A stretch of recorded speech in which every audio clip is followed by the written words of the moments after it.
رسالة حب ووفاء وشكر للهاكر الجزائري إسماعيل مان 54.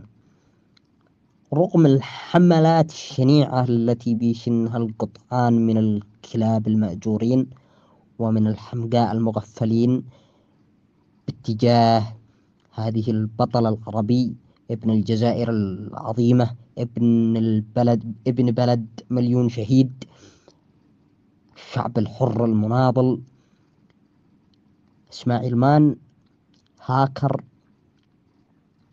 عظيم وأعظم هاكر في المجتمع العربي الذي نتمنى أن يكون هناك الكثير والكثير من أمثال إسماعيل مان في هذا الزمن وفي هذا الوقت الحالي الذي تمر فيه التطوير التكنولوجي أو الأمن السيبراني والمعركة الإلكترونية والتجارة الإلكترونية والتطور نظم المعلومات. نتمنى أن يكون هناك الكثير والكثير من أمثاله، ولكن للأسف لا يوجد إلا القليل، وهو الشخصية البارزة في المجتمع العربي الذي تؤدب الصهاينة وكل من يقف إلى جوارهم ويسير كالكلب المأجور خلف مؤامراتهم. نعم، هناك كلاب مأجورين ينهشوا في ظهر الهاكر الجزائري إسماعيل مان بدون أي سبب إلا سبب واحد، هو وقوفه مع القضية الفلسطينية أو مع قضايا العرب ومواجهته للصهاينة ولأدوات الصهاينة مثل إيران وغيرها من الشعوب التي تقتل في الأمة العربية وتسعى إلى فرض وجودها في المجتمع العربي.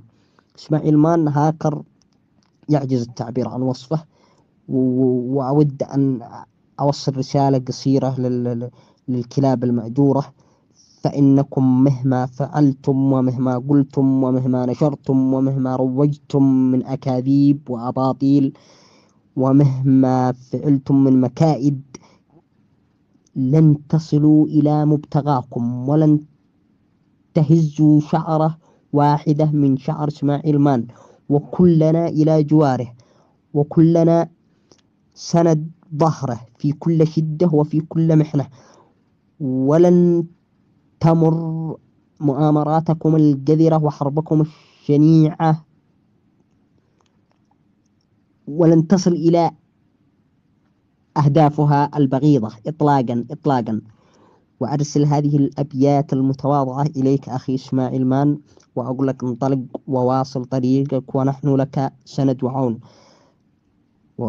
وهذه الأبيات المتواضعة مني لك: برسل سلامي عبر مجرى عربسات من اليمن أصل العرب للجزائر، بالعطر والكاذي وحلو العبارات لصاحب إسماعيل ابن الأكابر، هاكر مناضل في جميع المجالات، ما فيش مثله في العرب أي هاكر.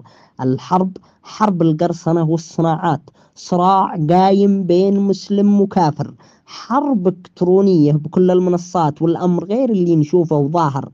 كل العروبة في خطر واندسامات، مصيرها في يد إنسان جائر. الغرب يتحكم بسوق التجارات وإحنا نتاجر في العلب والسجاير.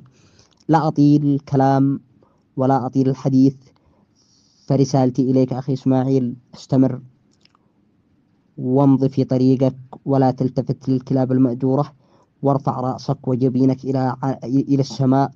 أنت أكبر وأسمى وأعظم مما أن تنزل مستواك إليهم وإلى حملاتهم القذرة، فلن يضروك ولن يزيدوك إلا قوة وإصرار على مواصلة حربك ووصولك إلى الهدف الأسمى الذي تود تحقيقه بإذن الله تعالى.